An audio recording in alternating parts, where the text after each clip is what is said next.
మరొకసారి 21 దినాల ప్రతిష్ఠిత ప్రక్షాళన పండుగల్లో ఈ 12వ రోజులోకి అడుగు పెట్టడానికి దేవుడు కృపణించారు. ఇలాగ మీతో వాక్యాన్ని పంచుకోవడానికి దేవుడు నాకు ఇచ్చినటువంటి ఈ సమయంలో బట్టి, ధన్యతను బట్టి దేవుడు నా మనసు స్తుతిస్తున్నాను. ఆసక్తిగా దేవుడి సన్నిధికి చేరువచ్చినటువంటి మీ అందరికీ కూడా నా హృదయపూర్వకమైన వందనాలు తెలియజేస్తున్నాను. అందరికీ వందనాలండి. దేవునికి స్తోత్రం.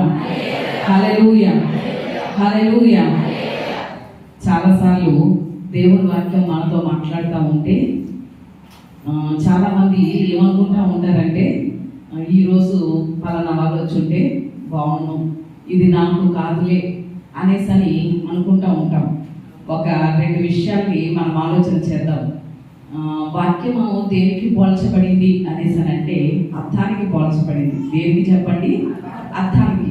అర్థంలో మన సహజ రూపం ఎలాగో కనిపిస్తుందో అలాగే వాక్యం అనేటువంటి అర్థంలో కూడా మనలో ఉన్నటువంటి మస్టు, దేవునికి ఆయాసకరమైనటువంటి మార్గాలు ఇవన్నీ కూడా వాక్యం అనే అర్థంలో మనకి కనిపిస్తూ ఉంటాయి.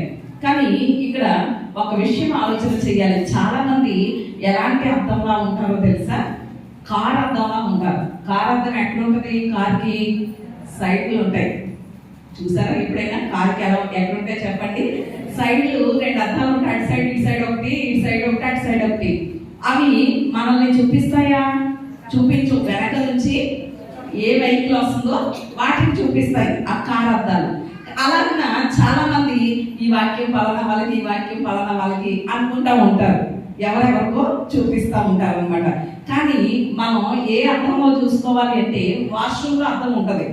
వాష్రూమ్లో అర్థం ఉంటుంది కదా, అది ఎవరిని చూపిస్తుంది? ప్రక్క వాళ్ళని చూపించదు. దాని దగ్గరికి వెళ్ళి ఎవరు నిలబడతామో వాళ్ళనే చూపిస్తుంది. కనుక దేవుని వాక్యం అర్థం ఖచ్చితంగా ప్రతి ఒక్కరితోని కూడా నాతో కలుపుకుని దేవుడు ఏం చేస్తున్నాడు చెప్పండి? మాట్లాడుతున్నాడు. ఎవరికి ఏ మాటలు కావాలో ఆయనకి తెలుసు. ఎవరి ఆత్మీయ స్థితి ఎలాంటిదో ఆయనకి తెలుసు. ఎవరి పరిస్థితులు ఏంటో అన్నీ కూడా బాగుగా ఎరిగినటువంటి వాడు దేవుడు. దేవునికి స్తోత్రం. హల్లెలూయా. అందుకని ప్రతి ఒక్కరితో మాట్లాడుతున్నాడు, ప్రతి ఒక్కరిని కూడా దర్శిస్తున్నాడు. ఇక్కడ నిలబడేటువంటి మేము మాట్లాడాలనుకుంటే మాట్లాడలేము. ఆయన సహాయం చేయలేంది ఏది కూడా మా నోట రాదు. మా నోట మాట రాకముందే అది నీకు తెలిసే ఉన్నదని కీర్తనకారుడు చెప్పినట్లుగా ప్రతిదీ కూడా ఆయన సెలవిస్తేనే మేము మాట్లాడగలుగుతాం. అది మాకు మా ఆలోచనల్లోనికి, మా తలంపుల్లోనికి దేవుడు ఎందుకు పెడుతున్నాడు అనేసనంటే మన పరిస్థితులన్నీ కూడా ఆయనకి తెలుసు కనుక మనల్ని దర్శించాలని, మనల్ని ధైర్యపరచాలని, మనల్ని పురుకొల్పాలని, వాక్యము ద్వారా మనల్ని కూడికల ద్వారా ప్రక్షాళన చేయాలని ఆయన మనతో మాట్లాడుతున్నాడు. దేవునికి స్తోత్రం. హల్లెలూయా. ఈ వారం మనం నేర్చుకుంటున్నటువంటి అంశంలోనికి వస్తే మన అంశం పేరేంటి చెప్పండి? శ్రమను తెచ్చే సిరులు. ఏం అంశం చెప్పండి? శ్రమను తెచ్చే సిరులు. ఆ శ్రమ ద్వారా మనకి ఎలాంటి ఆశీర్వాదాలు ఉన్నాయి, ఎలాంటి సిరులు ఉన్నాయి అనే విషయాన్ని మనం ఆలోచన చేస్తున్నాం. క్రైస్తవుడు ఏ మాత్రము కూడా శ్రమలకి ఏ మాత్రము భయపడి వెనుకకు పారిపోయేవాడిగా ఉండకూడదు. శ్రమలో నిలిచేవాడిగా ఉండాలి. దేవుని అనుమతితోనే శ్రమలు మన మీదకి వస్తాయని. ఎందుకు దేవుడు అనుమతిస్తాడు అంటే ఆ శ్రమల ద్వారా కొన్ని ఆశీర్వాదాలు మనకి ఇవ్వడం దేవుని చిత్తమై ఉన్నది, దేవునికి ఇష్టమై ఉన్నది. అందుకనే దేవుడు ఆ శ్రమలను అనుమతిస్తున్నాడని మనం నేర్చుకుంటూ వస్తున్నాం. శ్రమల ద్వారా వచ్చేటువంటి ఆశీర్వాదాల్లో మొట్టమొదటిది ఏంటి చెప్పండి? శ్రమల ద్వారా మనకి ఏం కలుగుతుంది? అభివృద్ధి కలుగుతుంది. ఏం కలుగుతుంది చెప్పండి? అభివృద్ధి కలుగుతుంది శ్రమల ద్వారా. రెండవదిగా ఏంటి? శ్రమల ద్వారా సౌందర్యం, ఆధ్యాత్మికంగా మరింత క్రీస్తు స్వారూప్యంలోనికి మనం మార్చబడతాం శ్రమల ద్వారా. ఆ శ్రమలు అనేటువంటి కొలిమిలో పుట్టం వేయబడినప్పుడు మనలో ఉన్నటువంటి మస్తు అంతా కూడా ఏమైపోతుంది చెప్పండి? తుడిచిపెట్టబడుతుంది, కాలిపోతుంది. శుద్ధ సువర్ణం వలె మనం కనబడతాం, మార్చబడతాం. మూడవదిగా శ్రమల ద్వారా ఏంటి చెప్పండి? మేలు. శ్రమల ద్వారా మనకి ఏం దాచించాడు? దేవుడు మేలే దాచించాడు. శ్రమల ద్వారా మేలే కలుగుతుంది. నాలుగవది ఏంటి చెప్పండి? రాత్రి మనం నేర్చుకున్నాం. శ్రమల ద్వారా ఓర్పు. మనలో ఓర్పు తక్కువైనప్పుడు, సహనం తక్కువైనప్పుడు ఆ ఓర్పుని మనకి నేర్పించడానికి దేవుడు ఏమనుమతిస్తాడు చెప్పండి? శ్రమలను అనుమతిస్తాడు. మన ప్రభు అయినటువంటి యేసయ్య ఓర్పునకు కర్తగా ఉన్నాడు. ఎలా ఉన్నాడు చెప్పండి? హెబ్రీ పత్రికలో మనం నేర్చుకుంటాం కదా, ఓర్పునకు ఆయన ఎవరు చెప్పండి? కర్తగా మనము కూడా ఖచ్చితంగా మనలో ప్రతి ఒక్కరిలో ఓర్పు అనేది అవసరం కనుక ఆ శ్రమల ద్వారా మనకి ఏం నేర్పిస్తున్నాడు దేవుడు? ఓర్పును నేర్పిస్తున్నాడు. ఓర్పు ద్వారా వచ్చేటువంటి ఆశీర్వాదాలు ఏంటో కూడా మనం రాత్రి ధ్యానించుకున్నాం. ఆ ఓర్పులో ఉన్నటువంటి ప్రతి ఆశీర్వాదం మనం పొందాలని దేవుడు శ్రమల గుండా మనల్ని నడిపిస్తున్నాడు. ఐదవదిగా శ్రమల ద్వారా ఏమిటి చెప్పండి? విధేయత. శ్రమల ద్వారా ఏం కలుగుతుంది మనకి? విధేయత. విధేయతలో ఉన్నటువంటి ఆశీర్వాదాలు కూడా మనం రాత్రికాల సమయంలో ధ్యానం చేసాం. అబ్రహాము జీవితంలో నుండి ధ్యానం చేసాం. అలాగే అవిధేయులుగా ఉండి వారు ఎలాంటి నష్టాలు కొని తెచ్చుకున్నారో ఆదాము హవ్వల దగ్గర నుంచి మొదలుకొని ఒక 3 వ్యక్తుల్ని కూడా మనము ఆలోచన చేసాం. అవిధేయులుగా ఉన్నటువంటి వారు. విధేయత అనేది ఎలా ఉంటుందో తెలుసా? ఒక్క మాట చెప్పి నేను ముందుకు వెళ్తాను నా వాక్యంలో. ఉదాహరణకి లూకా సువార్త 5వ అధ్యాయంలో అక్కడ మనకి 5వ వచనంలో సీమోను పేతురు కనిపిస్తాడు. అక్కడ రాత్రంతా కూడా వాళ్ళు చేపలు పట్టడానికి ఏం చేశారు? చాలా ప్రయాసపడ్డారు. ఏం చేశారు చెప్పండి? చాలా ప్రయాసపడ్డారు. యేసయ్య మళ్ళా ఏమంటున్నారు? ఆ రోజు వచ్చి ఏమంటున్నారు మళ్ళా యేసయ్య? ఇక్కడ వల వేయండి అన్నారు. ఏమన్నారు చెప్పండి? వల వేయండి అన్నారు. అప్పుడు వాళ్ళకి అంతకు ముందు చేపలు పట్టడంలో చాలా ప్రాక్టీస్ ఉంది కాబట్టి ఏ టైంలో చేపలు పడతాయో, ఎక్కడ పడతాయో ఇవన్నీ వాళ్ళకి తెలుసు. ఎందుకంటే అదే వృత్తిగా వారు జీవిస్తున్నారు కనుక. అప్పుడు యేసయ్యని పగల టైంలో చేపలు పడవేసయ్యా, లేకపోతే ఇక్కడ పడవ వేరే చోట పడతాయి అని ఏమైనా ప్రశ్నించారో చెప్పండి?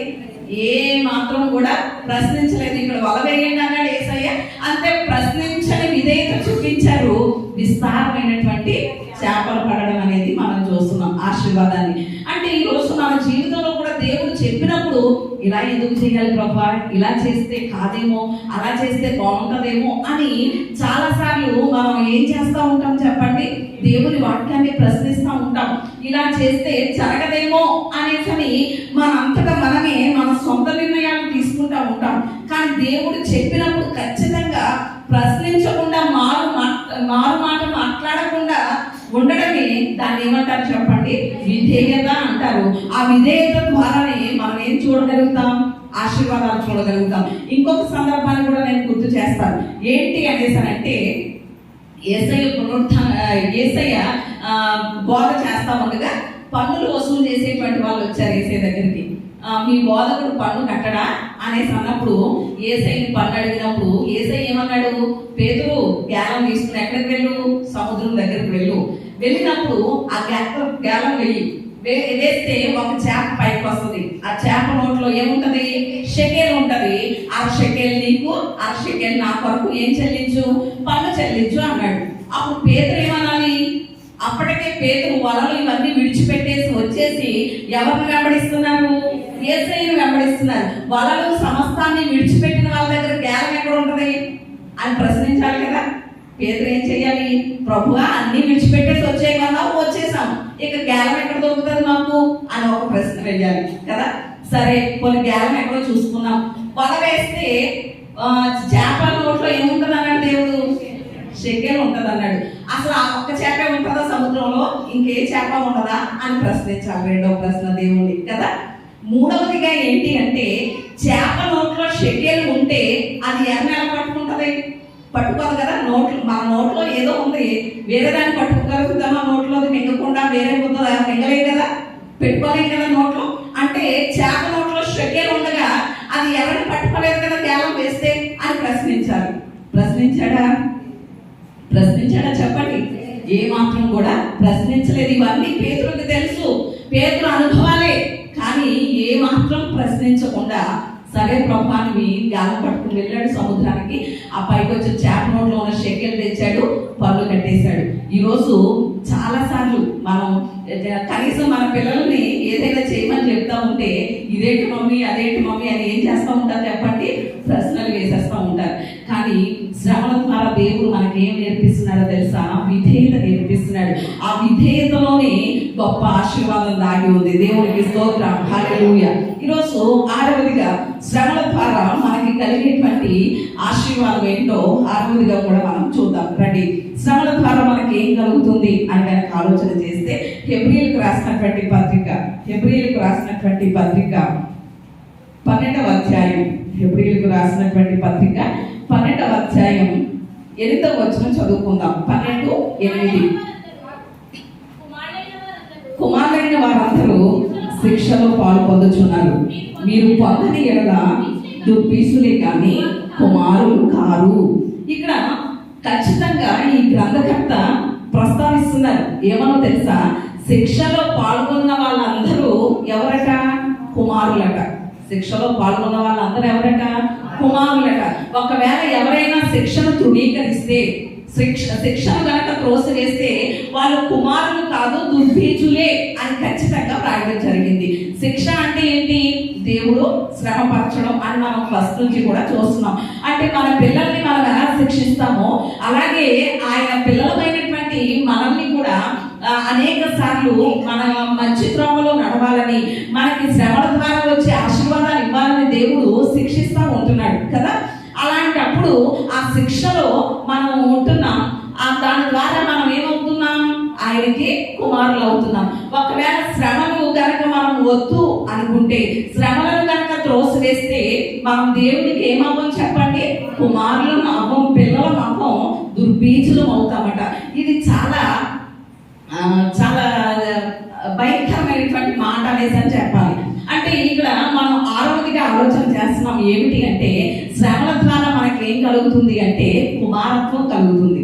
ఏంటి చెప్పండి? శ్రమల ద్వారా మనకి దక్కేది ఏంటి? కుమారత్వం. అంటే వారసత్వం దక్కుతుంది, దేవుని యొక్క వారసత్వం దక్కుతుంది. ఒకవేళ నాకు ఈ శ్రమలు వద్దు ప్రభు, నేను నీ కుమారులుగా ఉండను, నీ బిడ్డగా ఉండను నేను అనేసి అని త్రోసేస్తే మనం ఏమైపోతాం చెప్పండి? దుర్బీజులు. దుర్బీజులు అంటే అక్రమ సంతానం అని అర్థం. దుర్బీజులు అంటే ఏంటి చెప్పండి? అర్థం అక్రమ సంతానం అని. మరి ఈరోజు మనం అక్రమ సంతానం అనేసి అంటే మనం ఎవరినైనా భరించగలుగుతామా? మాట ఎవరినైనా ఒప్పుకోగలుగుతామా? ఒప్పుకోలేం కదా, ఎవరు భరించలేం కదా. మరి ఈరోజు శ్రమలను మనం త్రోసివేస్తే అక్రమ సంతానం అనే దేవుడు మాట్లాడుతున్నాడు ఇక్కడ. ఎప్పుడైతే దేవుడు అనుమతించేటువంటి ఆ శ్రమలను మనం స్వాగతిస్తామో, ఆ శ్రమల ద్వారా మనకు వచ్చేటువంటి ఆశీర్వాదం ఏమిటి అంటే కుమారత్వం. ఏంటి చెప్పండి? కుమారత్వం అంటే దేవుని యొక్క వారసత్వాన్ని పొందగలుగుతాం. ఎప్పుడు ఇది మనకి దక్కుతుంది అనేసి అంటే శ్రమల ద్వారానే. యోహాను సువార్త 1వ అధ్యాయం 12వ వచనం ప్రకారంగా మనం దేవుని పిల్లలయ్యాం. ఆ మాట ఒకసారి మనం చదివితే, తను అంగీకరించిన వారందరూ కూడా ఆయన పిల్లలయ్య అధికారాన్ని అనుగ్రహించాడు అనేటువంటి మాట మనకి యోహాను సువార్త 1వ అధ్యాయం 12వ వచనంలో కనిపిస్తుంది. అక్కడ తన నామమును అంగీకరించి ఆయనకి పిల్లలయ్యాం. ఇప్పుడు దేవుని పిల్లలుగా పిలువబడుచున్నటువంటి మనం ఆయన వారసత్వాన్ని పొందాలి అంటే ఖచ్చితంగా దేని గుండా మనం నడవాలి? శ్రమల గుండా నడవాలి. శ్రమలను అనుమతించాలి. దేవుడు అనుమతించినప్పుడు వాటిని భరించాలి ఖచ్చితంగా. నేను దేవుని బిడ్డను అయిపోయానే అంటే ఒక ఉదాహరణ చెప్తాను. ఎలాగని అనేసానంటే, ఉదాహరణకి మన పిల్లలు ఉన్నారు, వాళ్ళకి ఇంకా మైనారిటీ తీరలేదు, చిన్న వయసులోనే ఉన్నారు, మేజర్స్ అవ్వలేదు.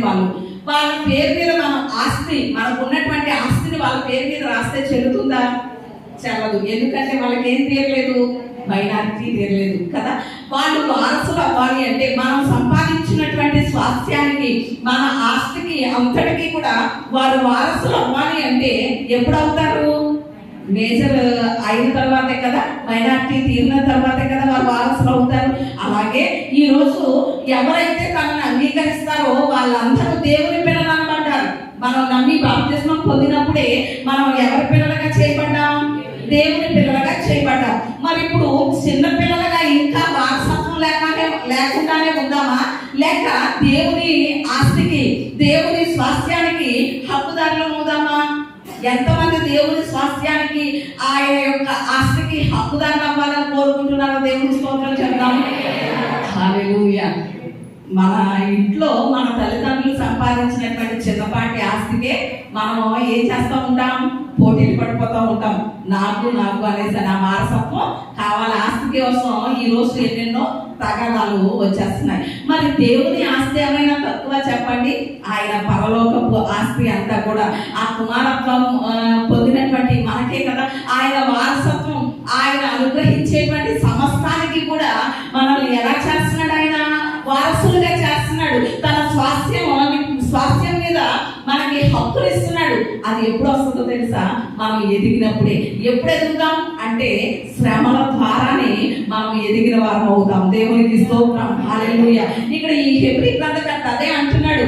ఎప్పుడైతే మనం శిక్షలో పాల్గొంటామో, ఎప్పుడైతే శ్రమల గుండా ప్రయాణం చేస్తామో అప్పుడు మనం వారసులం అవుతాం. అంటే దేవుని కుమారులుగా ఆ కుమారత్వపు హక్కుని సంపాదించుకుంటాం అని ఇక్కడ దేవుని గ్రంథం చెప్తుంది. మరి ఈరోజు శ్రమల గుండా మనం ప్రయాణం చేస్తున్నప్పుడు అయ్యో నాకే ఎందుకు ఇన్ని శ్రమలు, లేకపోతే నాకే ఎందుకు ఇన్ని కష్టాలు, నాకే ఎందుకు ఇన్ని ఇబ్బందులు అనేసి అనుకుంటే మనం ఏమవ్వలేం చెప్పండి? ఎదిగిన స్థితిలోనికి రాలేము. ఎప్పుడు పసిపిల్లలుగానే ఉంటాం, కానీ ఎదిగేటువంటి అనుభవం మనకు ఉండదు. మనం ఎదిగిన వారం అవ్వాలి అంటే దేని గుండా ప్రయాణం చేయాలి? శ్రమల గుండా ప్రయాణం చేయాలి. అప్పుడు ఆయన వారసత్వపు హక్కుని మనం ఏం చేస్తాం చెప్పండి? పొందుకుంటాం. అందుకని హెబ్రీ గ్రంథంలోని ఇదే హెబ్రీ పత్రికలోనే 12వ అధ్యాయం 10వ వచనంలో కూడా మరొక మాట ఉంటుంది చూడండి. వారు కొన్ని దినముల మట్టుకు తమకు ఇష్టం వచ్చినట్లు మనల్ని శిక్షించరు, కానీ మనము తన పరిశుద్ధతలో పాలు పొందవలెనని మన మేలు కొరకే ఆయన శిక్షించుచున్నాడు. దేవునికి స్తోత్రం, హల్లెలూయా. ఇక్కడ మనం ఆలోచన చేసినట్లయితే కుమారుడుగా కుమారత్వపు వారసత్వపు హక్కుని మనకి ఇవ్వాలని మనల్ని శ్రమల గుండా నడిపిస్తున్నాడు. అంతేకాదు తన పరిశుద్ధతలో మనల్ని ఎలా చేయాలట? పాలివారిగా చేయాలని కూడా శ్రమలను ఇస్తున్నాడట. దేవునికి స్తోత్రం, హల్లెలూయా. ఇప్పుడు ఉదాహరణకి చిన్న వయసులో ఉన్నటువంటి మన పిల్లలు అంత శుభ్రంగా లేకపోయినా కూడా మనం ఏం చేస్తాం? చిన్నపిల్లలే కదా అనుకుంటా ఉంటాం. ఉదాహరణకి మన ఇంటికి ఎవరైనా వచ్చారు, దూరం బంధువులు కానీ ఎవరొకరు వచ్చారు. వచ్చినప్పుడు మన చిన్నపిల్లలు చీపురు ముక్కుతో ఉన్నారు, శుభ్రం లేకుండా. అయినా మనకి ఏమనిపించదు? సేమ్ అనిపించదు. ఎందుకంటే వాళ్ళు చిన్నపిల్లలు కదా, వచ్చిన వాళ్ళు ఏం చేస్తారు? అర్థం చేసుకోగలుగుతారు అనేసి మనం అనుకుంటాం. కానీ మన ఇంట్లో ఎదిగిన పిల్లలు ఉన్నారు. ఆ ఎదిగిన పిల్లలు ఎవరైనా వచ్చేసరికి శుభ్రం లేకుండా చీముడు ముక్కుతోటే అసలు చూడడానికి అసహ్యకరంగా ఉన్నారనుకోండి, అప్పుడు వాళ్ళు మన పిల్లల్ని చూసేసరికి మన పిల్లలకి ఎలా ఉన్నా మనకేమైపోద్ది? షేమ్ అనేది ఇచ్చేస్తుంది కదా. అంటే ఇంత ఎదిగినా కూడా వీళ్ళ పిల్లలకి ఏమి పద్ధతులు వీళ్ళు నేర్పించలేదా అని అనుకుంటారేమో అని మనకి బాధ కలుగుతుంది కదా, మనకు అవమానం అనిపిస్తుంది కదా.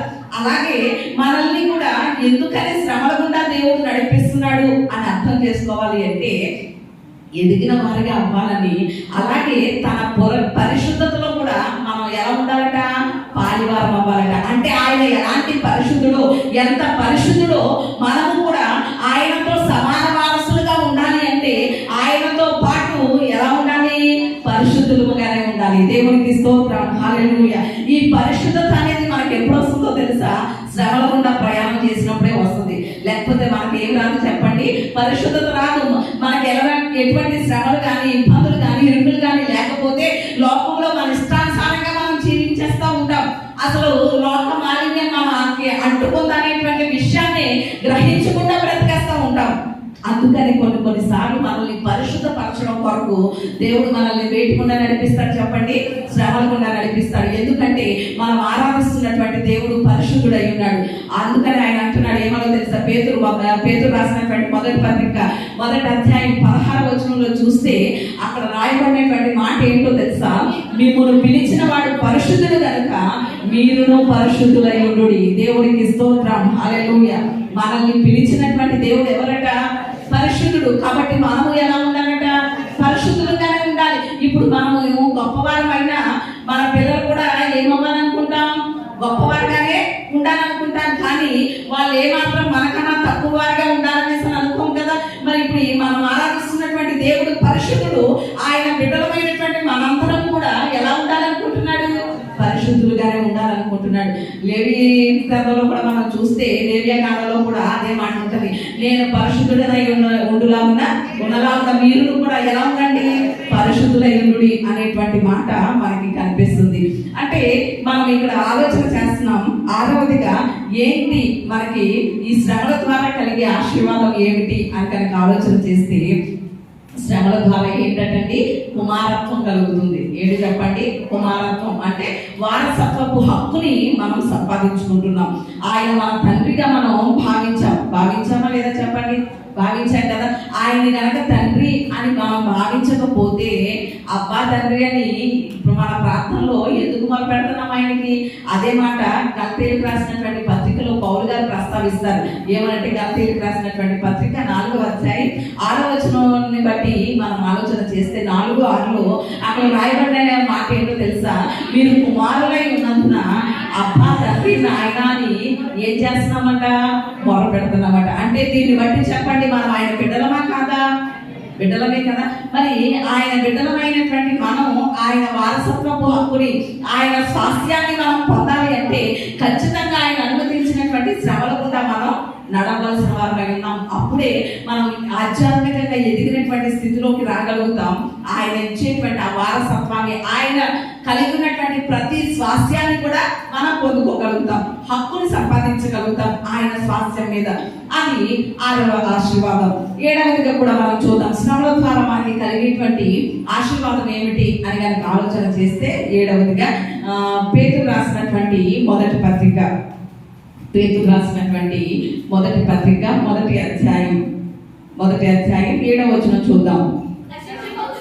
నశించుము సువర్ణము అగ్ని పరీక్ష వలన శుద్ధపరచబడుచున్నది కదా, దానికంటే అమూల్యమైన మీ విశ్వాసము ఈ శోధనల చేత పరీక్షకు నిలిచినదై యేసుక్రీస్తు ప్రత్యక్షమైనప్పుడు మీకు మెప్పును మహిమయు ఘనతయు కలుగుటకు కారణమగును. దేవునికి స్తోత్రం. హల్లెలూయా.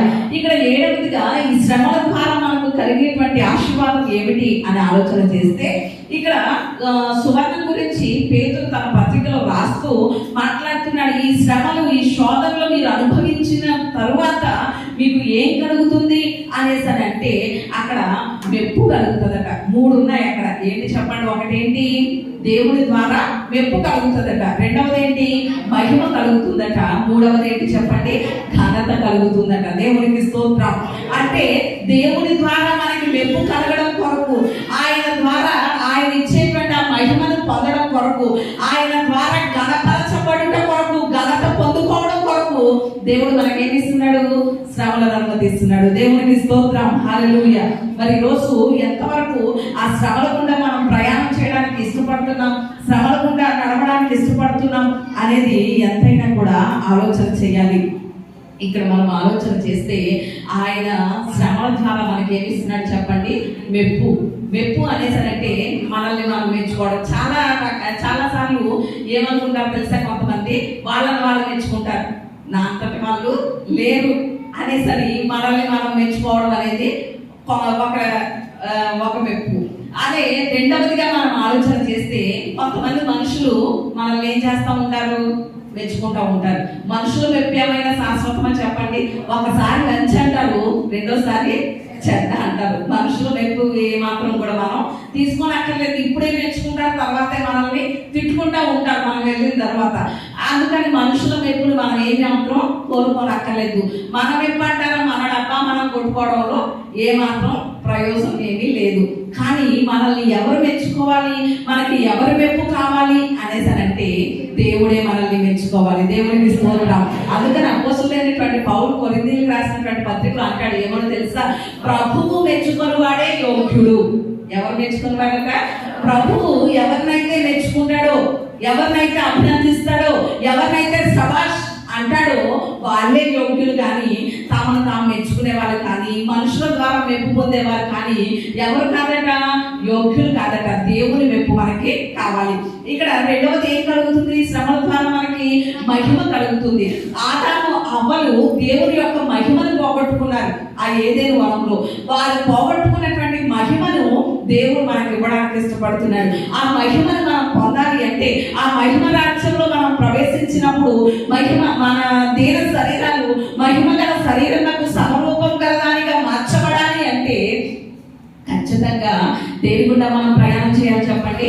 శ్రమల గుండా ప్రయాణం చేయాలి. అలా ప్రయాణం చేసినప్పుడు చేసినప్పుడు మనకేం కలుగుతుంది? మన పితరుడైనటువంటి ఆదాము అవ్వలు పోగొట్టుకున్నటువంటి మహిమను మనం పొందుకోగలుగుతాం. దేవునికి స్తోత్రం. ఇక మూడవ దానికి వస్తే, శ్రమల ద్వారా మనకి ఇక్కడ ఏం కలుగుతుంది చెప్పండి? ఘనత. ఏం కలుగుతుంది? ఘనత. మరి ఈరోజు ఎంతవరకు మనం ఘనపరచబడాలి, హెచ్చించబడాలి అని ఆశపడుతున్నాం? చాలా మంది ఆశపడతా ఉంటారు. ఏమన్నా తెలుసా? నేను హెచ్చించబడాలి, అందరికంటే గొప్ప స్థితిలో ఉండాలి, మా పిల్లలు అందరికంటే గొప్పవారు అనబడాలి అనేసని ఆశ అయితే ఉంటది. కానీ మనం ఏం చేయబడలేకపోతున్నాం చెప్పండి? గొప్పవారం అవ్వలేకపోతున్నాం, ఘనపరచబడలేకపోతున్నాం. దాని వెనుక ఒక కారణం ఉంటుంది. ఏమిటి అనేసనంటే, మనం ఘనపరచబడాలి, హెచ్చించబడాలి అంటే ఖచ్చితంగా తగ్గింపు స్వభావం అనేది మనలో ఉండాలి. అప్పుడే మనం హెచ్చించబడతాం. ఈ శ్రమలు అనేది దేవుడు ఎందుకు అనుమతిస్తాడో తెలుసా? మనలో తగ్గింపు వచ్చి మనం ఈ శ్రమల గుండా ప్రయాణం చేసినప్పుడు ఎప్పుడైతే తగ్గింపు స్వభావాన్ని నేర్చుకుంటామో అప్పుడు ఘనత పొందుతామని దేవుడు మనకి శ్రమలను అనుమతిస్తాడు. దేవునికి స్తోత్రం. అంటే ఈరోజు తగ్గింపు మనలో లేదు, అందుకని దేవుడు ఏం అనుమతిస్తున్నాడు? శ్రమలను అనుమతిస్తున్నాడు. ఆ శ్రమల గుండా మనల్ని నడిపించి మనల్ని ఘనపరచాలనుకుంటున్నాడు, మనకి ఘనతనివ్వాలనుకుంటున్నాడు అనే విషయాన్ని మనం ఎంతైనా కూడా ఆలోచన చేయాలి. దేవుడిచ్చే ఘనత ఎలా ఉంటుందో తెలుసా? శ్రమంలో నలిగిపోతున్నటువంటి మనం ఒకరోజు దేవుడి ద్వారా ఘనపరచబడినప్పుడు ఎంత ఆనందంగా ఉంటుందో తెలుసా? ఒక కుమ్మరివాడట కొండని నెత్తి మీద పెట్టుకుని మార్కెట్కి తీసుకువెళ్తున్నాడట అమ్ముదామని తీసుకువెళ్తా ఉంటే దారిలో ఆ కొండ కుమ్మరివాడితో మాట్లాడుతుందట. ఏమన్నా తెలుసా? కుమ్మరివాడ, నువ్వు మట్టిగా ఉన్నటువంటి నన్ను తీసుకొచ్చి చాలా నీ కాళ్ళతో తొక్కేసావు చూసావా, అప్పుడు చాలా బాధ అనిపించింది తెలుసా అన్నదట. ఓహో, నీ జీవిత కథ చెప్తున్నావా? సరే, ఓహో అలాగా వింటారులే అన్నాడట కుమ్మరివాడు. అప్పుడు నాకు చాలా బాధ అనిపించింది అన్నదట. ఓహో అలాగా అన్నాడట. నువ్వు నీళ్ళతో తడిపేస్తా ఉంటే అప్పుడు మరీ చాలా భయం అనిపించేసింది అన్నదట కొండ. ఓహో అలాగా అన్నాడట కుమ్మరివాడు. తరువాత నీటిలో నానబెట్టిన నన్ను మరలా గట్టిగా తొక్కడం చేసావు చూసావా, అప్పుడు చాలా నొప్పి కలిగింది తెలుసా నాకు అన్నదట. అలాగా అన్నాడట కుమ్మరివాడు. తర్వాత గట్టిగా తొక్కబడినటువంటి నన్ను తీసుకుని సారి మీద ఎంత ముద్దగా చేసి సారి మీద ఎట్లా చూసావా, అప్పుడు ఆ సారి ఇలా తిరుగుతుంటే నాకు కళ్ళు తిరిగిపోయి తెలుసా అన్నదట. ఓహో అలాగా అన్నాడట కుమ్మరివాడు. అంటే అప్పుడు తర్వాత లోపల ఒక చెయ్యి బయట ఒక చెయ్యి ఉంచి నీకు అనుకూలంగా ఉన్నటువంటి పాత్రను చేస్తా ఉంటే కొంచెం చాలా నొప్పిగా అనిపించింది, కష్టంగా అనిపించింది తెలుసా అన్నదట. ఓహో అలాగా. అంటే తర్వాత నువ్వు చేసినటువంటి నన్ను ఎక్కడ పెట్టి కాల్చావు? ఆవులో పెట్టి కాల్చినప్పుడు చాలా మంటేసేసింది తెలుసా నాకు అన్నదట. ఓహో అలాగా అన్నదట కుమ్మరివాడు. అప్పుడు అంటుందట కాకుండా, ఇవన్నిటి వల్ల నాకు నొప్పి అనిపించింది, కానీ ఇప్పుడు నువ్వు నన్ను నెత్తి మీద పెట్టుకుని నడుస్తూ ఉంటే ఎంత ఆనందంగా ఉందో తెలుసా అన్నదట. దేవునికి స్తోత్రం. హల్లెలూయా. అంటే ఆ కొండ నెత్తి మీదకి రావాలి అంటే, ఆ కుమ్మరివారి యొక్క నెత్తి మీదకి రావాలి, లేకపోతే ఆ మార్కెట్లో కొనుక్కునే వారి యొక్క అవసరాలు తీర్చబడడం కోసం కొంత వెల చెల్లించి దాన్ని ఒక ఉపయోగకరమైనటువంటి వస్తువుగా వాడబడాలి అంటే ఖచ్చితంగా ముందు ఏమనుభవించాలి? శ్రమలు అనుభవించాలి. ఆ శ్రమలు అనుభవించిన తరువాతే అది ఎక్కడికి వచ్చింది? కుమ్మరివారి నెత్తి మీదకి వచ్చింది, ఘనత పొందింది. తరువాత అది ఎక్కడికి వచ్చింది చెప్పండి? మార్కెట్లోకి వచ్చింది. మార్కెట్లోకి వచ్చినటువంటి దానికి వెల నిర్ణయించబడింది. అంటే అంతటి ఘనత ఆ కొండకి ఎక్కడి నుంచి వచ్చింది చెప్పండి? శ్రమల తర్వాతే వచ్చింది. శ్రమలకు ముందు ఎవరికి ఏం రాదు చెప్పండి? ఘనత అనేది రాదు. మనం ఘనపరచబడిపోవాలి, గొప్పవారం అయిపోవాలి అనుకుంటాం, కానీ శ్రమలు అనుభవించకుండా ఎవరు గొప్పవారు అయిపోలేదు. చరిత్రలో కానీ బైబిల్లో కానీ ఎక్కడ చూసినా శ్రమలు లేకుండా ఎవ్వరు కూడా ఘనపరచబడలేదు, ఘనపరచబడరు కూడా. అదే వాక్యం చెప్తుంది. ఈరోజు మనం చాలా సార్లు నేను గొప్పవారం అయిపోవాలి అనేసి అనుకుంటా ఉంటాం. అది ఎప్పుడు జరుగుతుందో తెలుసా? మనం దేవుడు అనుమతించినటువంటి శ్రమల గుండా నడిచినప్పుడే, శ్రమల ద్వారా మనం ప్రయాణం చేసినప్పుడే మనం ఘనపరచబడతాం. ఘనత అనేది దేవుడు మనకి ఇస్తాడు. అలాగే ఇంకొక విషయాన్ని కనుక గుర్తు చేస్తే, ఒక పెళ్లి జరుగుతుందట ఒక ఇంట్లో, హైందవుల ఇంట్లో పెళ్లి జరుగుతుంది. ఆ పెళ్లికి ఖచ్చితంగా వాళ్ళకి ఏముండాలి? కొబ్బరికాయ ఉండాలి. ఆ పెళ్లికి ఏముండాలి చెప్పండి? కొబ్బరికాయ ఉండాలి. ఆ కొబ్బరికాయని చాలా కడిగేసి దాని మీద మంగళసూత్రం పెట్టి కొంతమంది కొన్ని ఆచారాలు ఉంటాయి కదా, ఆ సూత్రం పెట్టి దానిని సన్నాయి మేళాలతో ఏంటి ఊరేగించే ఆనవాయితీలు కూడా కొంతమందికి ఉంటాయి. అందుకని కొబ్బరికాయ కావాలి కదా, ఖచ్చితంగా ఒక ఆయన వచ్చి కొబ్బరి చెట్టు ఎక్కాడట. కొబ్బరి చెట్టు ఎక్కి ఒక కొబ్బరికాయని తెంపితే అది వెంటనే ఆ ప్రక్కన ఉన్నటువంటి బురదలో పడిపోయిందట. బురదలో పడిపోయింది, పని చేయదు కదా, దాన్ని విడిచిపెట్టేసి మరలా ఇంకొక కొబ్బరికాయని జాగ్రత్తగా తెంపి దాన్ని పట్టుకెళ్ళాడట.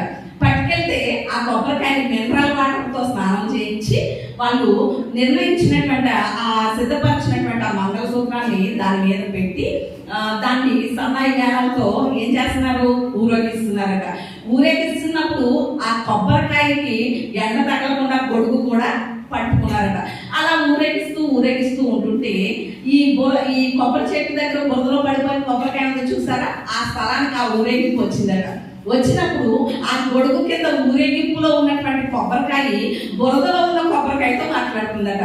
ఏమో తెలుసా, ఓయ్ చూసావా, నన్ను చూడు, నేను ఎలా ఊరేగించబడుతున్నానో చూడు, ఎంతమంది నన్ను మేళతాళాలతో ఊరేగిస్తున్నారో చూడు, నా రేంజ్ చూడు అనేసి అంటుందట. ఏంటి, గొడుగు కింద ఉన్నటువంటి కొబ్బరికాయ, మంగళసూత్రం పెట్టబడినటువంటి కొబ్బరికాయ బురదలో ఉన్నటువంటి కొబ్బరికాయతో చెప్తుందట. చెప్తుంటే అప్పుడు ఈ బురదలో ఉన్నటువంటి కొబ్బరికాయ అన్నదట దాంతో ఏమన్నా తెలుసా, చాలే చీని బతుకనేసి నన్ను వెగతాలు చేయక్కర్లేదు, చాలే నీ బడాయి ఈ రోజు మట్టికే. ఎప్పటి వరకు, ఈ రోజు మట్టికే. పెళ్ళి అయిపోతే అప్పుడు ఏం చేస్తారు, నీ తలకాయ తీసేసి కట్ చేసేసి ఆ నీళ్ళన్నీ తాగేసి ఏం చేస్తారు, కొబ్బరి ముక్కలుగా ఎండబెట్టేస్తారు, అంతే, ఇక నీ పని అయిపోయినట్లే. మరి నీ సంగతి ఏంటి అని అడిగిందట. బురదలో ఉన్నావు, నాకు ఇది మాత్రమైనా ఊరేగింపు ఉంది, మరి నీ సంగతి ఏంటి అని అడిగిందట. అప్పుడు బురదలో ఉన్నటువంటి కొబ్బరికాయ చెప్తుందట, ఏమో తెలుసా, ఈ రోజు బురదలోనే ఉండొచ్చు, ఈ రోజు కష్టంలోనే ఉండొచ్చు, ఈ రోజు శ్రమలోనే ఉండొచ్చు, ఈ రోజు నేను ఇబ్బందిలోనే ఉండొచ్చు, కానీ బురదలో ఉన్నటువంటి నా ద్వారా ఏమొస్తుందో తెలుసా, కొన్నాటికి మొలక వస్తుంది. ఏమొస్తుందో తెలుసా, మొలక వస్తుంది. మొలక వచ్చినటువంటి నేను, ఆ మొలక ఏమవుతుంది, చెట్టు అవుతుంది. ఆ చెట్టు ద్వారా కొన్ని కొబ్బరికాయలు వస్తాయి. ఆ కొన్ని కొబ్బరికాయలు మరలా విత్తితే ఏమొస్తాయి, కొన్ని వేల చెట్లు అవుతాయి. కొన్ని లక్షల మందికి ఏమవుతాయి, ఈ కొబ్బరికాయలన్నీ జీవనాధారం అవుతాయి. ఒక వ్యవస్థగా నేను మారిపోగలుగుతాను అన్నదట. దేవునికి స్తోత్రం, హల్లెలూయా.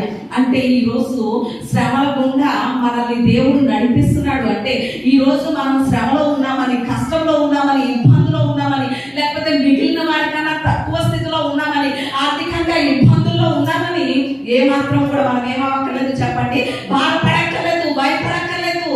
ఆ బురదలో ఉన్నటువంటి కొబ్బరికాయ ఒక రోజు ఎలాగైతే మొలకొచ్చి చెట్టుగా మారి ఆశీర్వాదకరంగా ఉంటుందో, ఈ రోజు శ్రమల గుండా ప్రయాణం చేస్తున్నటువంటి నిన్ను, కష్టాల గుండా ప్రయాణం చేస్తున్నటువంటి నిన్ను, లేకపోతే నిందలు అవమానాలు అనుభవిస్తున్నటువంటి నిన్ను దేవుడు ఎలా ఉంచిపోతున్నాడో తెలుసా, అనేకులకు ఆశీర్వాదకరంగా చేయబోతున్నాడు. దేవునికి స్తోత్రం, హల్లెలూయా. శ్రమల మధ్యలో త్రొక్కబడుచున్నటువంటి నిన్నే అనేకులకు దీవెనకరంగా దేవుడు మార్చిపోతున్నాడు. మరి ఈరోజు ఆ శ్రమ లేదు మన జీవితానికి ఏంటి చెప్పండి, మేలు. శ్రమల ద్వారానే కదా ఆశీర్వాదం. ఆ శ్రమలే లేకపోతే, కష్టాలే లేకపోతే మన జీవితం అంతటితోటే, అంతే, అంత మాత్రమే. కానీ ఎప్పుడైతే మనం శ్రమల గుండా ప్రయాణం చేస్తామో, ఎప్పుడైతే శ్రమల గుండా నడుస్తామో, అప్పుడు మన జీవితానికి ఒక ఘనతనిస్తాడు దేవుడు. ఒక ఘనమైనటువంటి స్థితిలో మనల్ని ఉంచుతాడు. మనకే, మన కుటుంబాలకి మనము ఆశీర్వాదమే కాదు, మన కుటుంబాలు దీవించబడమే కాదు, అనేక కుటుంబాలకి ఆశీర్వాదకరంగా దేవుడు మనల్ని నిలబెడతాడు. దేవునికి స్తోత్రం, హల్లెలూయా. మరి ఈరోజు ఎంతవరకు మనం ఆశీర్వాదకరంగా ఉంటున్నాం, ఘనపరచబడుతున్నాం అంటే ఎప్పుడో తెలుసా ఇదంతా, ఈ ఘనత అంతా ఎప్పుడు జరుగుతుందో తెలుసా, ఎప్పుడు చెప్పండి, శ్రమలు అనుభవించినప్పుడే జరుగుతుంది. శ్రమల ద్వారానే ఘనపరచబడతాం. మనం బాగా తెలుసు అపోస్తలుల కార్యాలు 8వ అధ్యాయంలో కనుక చూస్తే మనకి స్టెఫన్ కనిపిస్తారు. ఎవరు కనిపిస్తారు చెప్పండి, స్టెఫన్ కనిపిస్తారు. స్టెఫన్ విషయంలో కనుక మనం ఆలోచన చేస్తే క్రీస్తు కొరకు మొట్టమొదటి హతసాక్షిగా నిలబడ్డాడు. ఎవరు, స్టెఫను.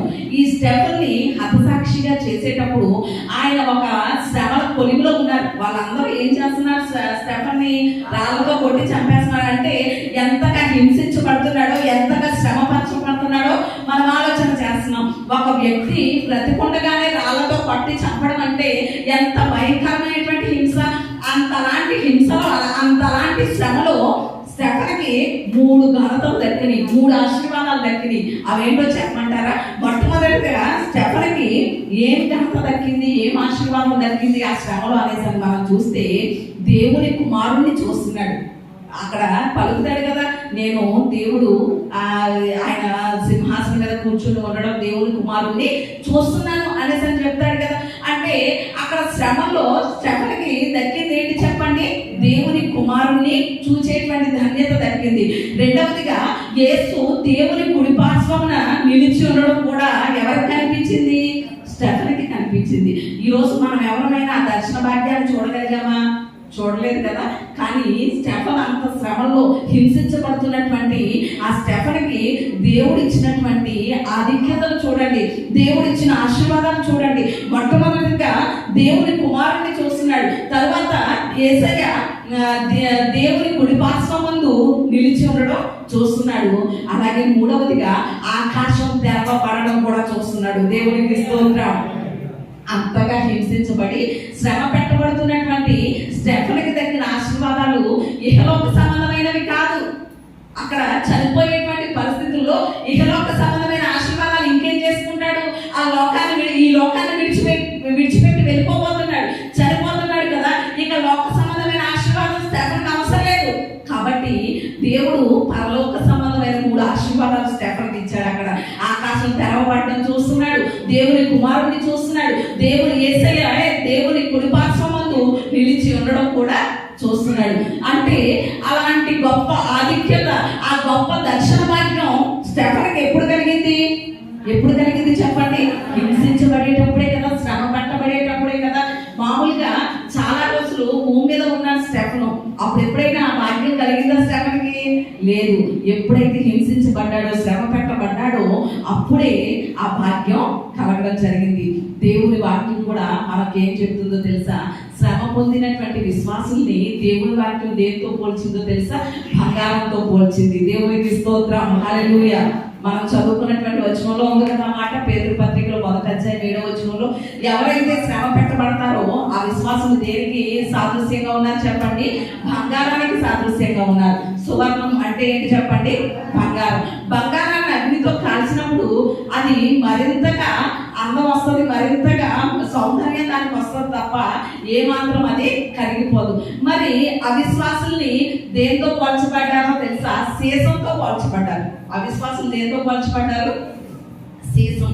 సీసాన్ని కనుక మనం కాసామనుకోండి, వేడి చేసామనుకోండి, కరిగిపోతుంది. సీసాన్ని వేడి చేస్తే అగ్ని పరీక్షకు అది ఏమవ్వదు, నిలబడదు. సీసాన్ని వేడి చేసినప్పుడు అది కరిగిపోతుంది. అంటే అవిశ్వాసులు సీసంతో పోల్చబడ్డారు, విశ్వాసులు దేంతో పోల్చబడ్డారు? బంగారంతో పోల్చబడ్డారు. దేవునికి స్తోత్రం. బంగారం అనేది ఎంత కాలిస్తే అంత మెరుగు వచ్చేస్తుంది. బంగారాన్ని ఎంత కాలిస్తే అంత సౌందర్యం వచ్చేస్తుంది బంగారానికి.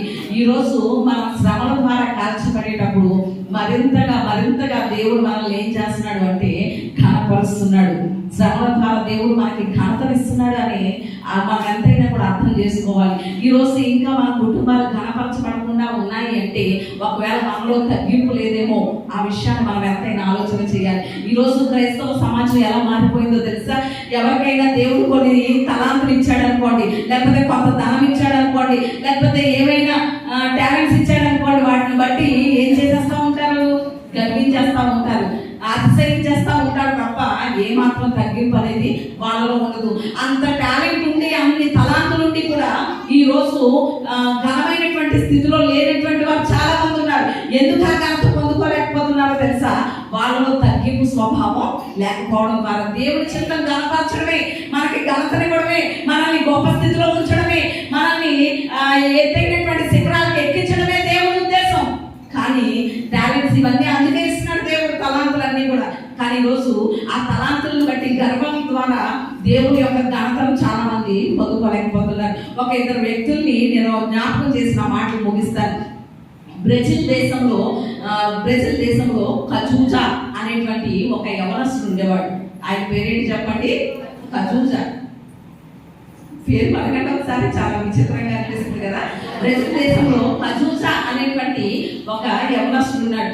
ఆ యవనస్తుడు చాలా బాగా పాడగలడు, మంచి స్వరాన్ని దేవుడు ఇచ్చాడు ఆ యవనస్తుడికి.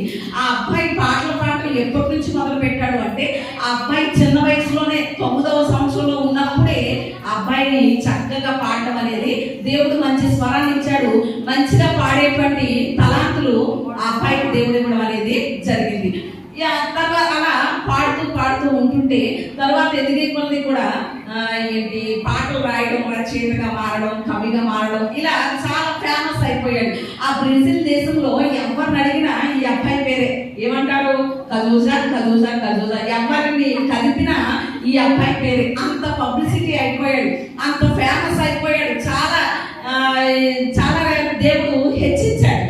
కానీ తర్వాత ఒకరోజు ఆ అబ్బాయిని ఇంటర్వ్యూ చేస్తున్నారు. కొంతమంది ఇంటర్వ్యూ చేయడానికి వచ్చి అంటున్నారు, ఏమో తెలుసా, మీ తల్లిదండ్రులు చాలా భక్తి కలిగినటువంటి వారిగా ఉన్నారు కదా, మీ తల్లిదండ్రులు భక్తి కలిగిన వారు కాబట్టి దేవుడు మిమ్మల్ని ఇంతగా హెచ్చించాడు, ఇంత గొప్ప తలాంతులు ఇచ్చాడు దేవుడు మీకు అనేసని ఆ ఇంటర్వ్యూ చేసే వాళ్ళు ఆ కజూసాని అడిగితే ఆ అబ్బాయి అన్నమాట ఏంటో తెలుసా, వాళ్ళతో ఇంటర్వ్యూలో మాట్లాడేటప్పుడు ఈ అబ్బాయి సిగరెట్ కాల్స్తున్నాడట. ఏం కాల్స్తున్నాడు చెప్పండి? సిగరెట్ కాల్స్తూ వాళ్ళతో మాట్లాడుతున్నటువంటి మాట ఏంటో తెలుసా, దేవుడా, ఆయన ఎవరు, దేవుడు అంటే ఎవడు, నాకు ఇచ్చింది నేను ఇంత ఫేమస్ అవ్వడానికి, ఇంత గొప్పవాడిని అవ్వడానికి నా తలాంతు, నా టాలెంట్, నాకు నా స్వరం, నేను రాసినటువంటి పాటలు తప్ప దేవుడు అంటే ఎవడు అనేసి అని మాట్లాడుతూ ఆకాశం వైపు చూసి ఒక మాట అన్నాడట. సిగరెట్ కాల్స్తూ పొగ విడిచిపెడుతూ ఒక మాట అన్నాడట. ఏమో తెలుసా, దేవుడా, ఒకవేళ నువ్వు గనక ఉంటే ఈ సిగరెట్ పొగని నువ్వు దాగు, చాలా తాజాగా ఉంటుంది, చాలా కమ్మగా ఉంటుంది అనేసి ఎగతాళి చేశాడట. ఎగతాళి చేసినటువంటి ఆ యవనస్తుడి యొక్క పరిస్థితి ఏమైపోయిందో తెలుసా, యవన ప్రాయం నిండకుండానే 32వ సంవత్సరంలోనే హెచ్ఐవి అంటే ఎయిడ్స్తో చాలా భయంకరమైనటువంటి మరణాన్ని కొని తెచ్చుకున్నటువంటి వాడిగా ఉన్నాడు. అంటే దేవుడు ఎంతో తలాంతులను ఇచ్చాడు, టాలెంట్స్ ఇచ్చాడు. తన తల్లిదండ్రుల యొక్క భక్తిని బట్టి దేవుడు ఎంతగానో హెచ్చించాడు. కానీ ఆ అబ్బాయిలో ఏం లేదు చెప్పండి, తగ్గింపు అనేది లేదు. ఒకవేళ తగ్గింపు స్వభావం ఉంటే ఇంకా ఇంకా ఇంకా దేవుడు ఏం చేయదు చెప్పండి, హెచ్చిందును. ఈరోజు మనం ఎంతవరకు దేవుడు ఇచ్చినటువంటి వాటిని బట్టి అతిశయం ఎంతవరకు తగ్గించుకుంటున్నాం అనేది మనల్ని మనం ఆలోచన చేయాలి. చాలా మందికి దేన్ని చూసుకున్నా పొగరు, దేన్ని చూసుకున్నా మరి పొగరు తెలియదు. కానీ ఒకవేళ దేవుడు ఇచ్చినవి మనకి ఏమైనా ఉంటే, తలాంతులైనా ధనమైనా ఏదైనా ఉంటే దాన్ని బట్టి దేవుడిని స్తుతించు. ప్రభువా, ఇంతగా నాకు ఇచ్చావు, దాన్ని బట్టి నీకు స్తోత్రం అని దేవుడిని స్తుతించాలి తప్ప మనం ఏం చేయకూడదు చెప్పండి, అతిశయించకూడదు. ఈరోజు చాలా మందికి పొగరన్నమాట అండి. సేవకుల విషయంలో కానివ్వండి, లేకపోతే మిగిలిన వాళ్ళ విషయంలో కానివ్వండి, చాలా పొగరగా మాట్లాడుతూ ఉంటారు, పొగరగా ప్రవర్తిస్తూ ఉంటారు. అది ఏమాత్రం కూడా నా దేవుని వాక్యానికి ఇష్టమైనటువంటి పని కాదు. ఈ కజూసా విషయంలో మనం చూస్తున్నాం. అలాగే అదే బ్రెజిల్ దేశానికి చెందినటువంటి ఒక వ్యక్తి ఉన్నాడు. 1985లో ఆ బ్రెజిల్ దేశానికి అధ్యక్షుడిగా పోటీ చేశాడు. అతని పేరేంటి అంటే టాన్ఫ్రెడో నెవిస్ అనేటువంటి ఒక వ్యక్తి 1985లో బ్రెజిల్ దేశంలో అధ్యక్షుడు అంటే ప్రెసిడెంట్ ఎలక్షన్ కి పోటీ చేశాడు. పోటీ చేస్తే 70% ఓట్లన్నీ కూడా ఈయనకే పడ్డాయి. అంత బంపర్ మెజార్టీతో గెలిచాడు అనమాట. గెలిస్తే అప్పుడు తర్వాత మార్చి 15వ తారీఖుని ప్రమాణ స్వీకారాన్ని పెట్టుకున్నాడు. పెట్టుకుని అంత బంపర్ మెజార్టీతో నగ్గడంతో, గెలవడంతో ఒక్కసారిగా ఏమొచ్చేసింది అంటే అతిశయం వచ్చేసింది, గర్వం వచ్చేసింది. గర్వం వచ్చేయడంతో మార్చి 15వ తారీఖు ప్రమాణ స్వీకారం పెట్టుకున్నాడు. మార్చి 14వ తారీఖున మధ్యాహ్నం మాట్లాడుతున్నాడు. ఏమన్నా తెలుసా, ఈ బ్రెజిల్ దేశానికి అధ్యక్షుడు కాకుండా నన్ను ఆ దేవుడు కూడా ఆపలేడు అని మాట్లాడుతున్నాడు. ఏం మాట్లాడుతున్నాడు చెప్పండి, ఈ బ్రెజిల్ దేశానికి 70% ఓటింగ్తో నేను గెలిచేశాను, రేపు ఉదయం ప్రమాణ స్వీకారం పెట్టేసుకున్నాను, కాబట్టి ఈ బ్రెజిల్ దేశానికి నేను అధ్యక్షుడు అవ్వకుండా ఆ దేవుడు కూడా ఏం చేయలేడు, నన్ను ఆపలేడు అనేసి ఆ మార్చి 14వ తేదీన మధ్యాహ్నం మాట్లాడిన మాటలు ఆ రాత్రి విపరీతమైనటువంటి కడుపులో నొప్పుతో హాస్పిటల్లో జాయిన్ అయ్యాడు. హాస్పిటల్లో జాయిన్ అయిన తర్వాత కోమాలోకి ఏప్రిల్ 21వ తేదీన ఆ కామా స్టేజ్లోనే ఏమైపోయాడు చెప్పండి, మరణించడం అనేది జరిగింది. అంటే ఈరోజు మన యొక్క అతిశయం, మన యొక్క ధర్మం గణపరచబడడానికి బదులు ఎక్కడికి తీసుకువెళ్తుంది? నాశనానికి తీసుకువెళ్ళిపోతుంది కదా. మరి ఇంకా దేన్ని బట్టి మనం గర్వించాలి, దేన్ని బట్టి అతిశయించాలి? అందుకని దేవుడు శ్రమలను ఎందుకు అనుమతిస్తున్నాడో తెలుసా? దేవుని బిడ్డలకి శ్రమలు ఎందుకు వస్తాయో తెలుసా? మనలో ఏమాత్రం హెచ్చింపు అనేది రాకుండా, లేకపోతే గర్వం అనేది రాకుండా, తగ్గింపు స్వభావం కలిగి దేవుని చేత కనపరచబడే వారిగా ఉండాలి, దేవుని చేత హెచ్చించబడే వారిగా ఉండాలి అని దేవుడు ఆశించి మనల్ని దేని గుండా నడిపిస్తున్నాడు చెప్పండి? శ్రమల గుండా నడిపిస్తున్నాడు. మరి ఈరోజు ఈ శ్రమల ద్వారా ఇన్ని ఆశీర్వాదాలు మనం పొందుకుంటున్నాం, ఇన్ని ఆశీర్వాదాలు దేవుడు మనకి దాచి ఉంచాడు కదా. మరి శ్రమలు వచ్చినప్పుడు ఏ మాత్రం కూడా మనం ఏం అయిపోకూడదు చెప్పండి, కృంగిపోకూడదు. మన మూలవాక్యం ఏంటి? శ్రమ దినమున నీవు కృంగిని ఎడల చేతకాని వాడవద్దు అనేసని జ్ఞాని అయినటువంటి సొలొమోను రాసినటువంటి మాటలు మనం చదివాం. కాబట్టి ఈరోజు మనం ఎంతైనా ఆలోచన చేయాలి. శ్రమల ద్వారా దేవుడు కొన్ని నేర్పించాలనుకుంటాడు, మనకి కొన్ని స్థాయిలోనికి మనల్ని ఎదిగింప చేయాలనేసి అనుకుంటాడు, ఒక అంతస్తులోనికి మనల్ని నడిపించాలనుకుంటాడు, ఎదిగిన వారిగా దేవుడు మనల్ని చూడాలనుకుంటాడు. అందుకనే దేవుడు మనకి ఏమనుమతిస్తున్నాడు చెప్పండి? శ్రమలను అనుమతిస్తున్నాడు. శ్రమల ద్వారా ఇన్ని ఆశీర్వాదాలు ఉన్నాయి. కాబట్టి శ్రమలను బట్టి ఏమాత్రం కూడా మనం ఏమక్కర్లేదు, కృంగిపోవనక్కర్లేదు, నిరుత్సాహపడక్కర్లేదు, ఏమాత్రం భయపడిపోనక్కర్లేదు. శ్రమలో కూడా దేవుడు మనతో ఉంటాడు, ఏమాత్రం ఆయన విడిచిపెట్టడు. దేవునికి స్తోత్రం, హల్లెలూయా. మనం ఎన్ని విషయాలు నేర్చుకున్నాం?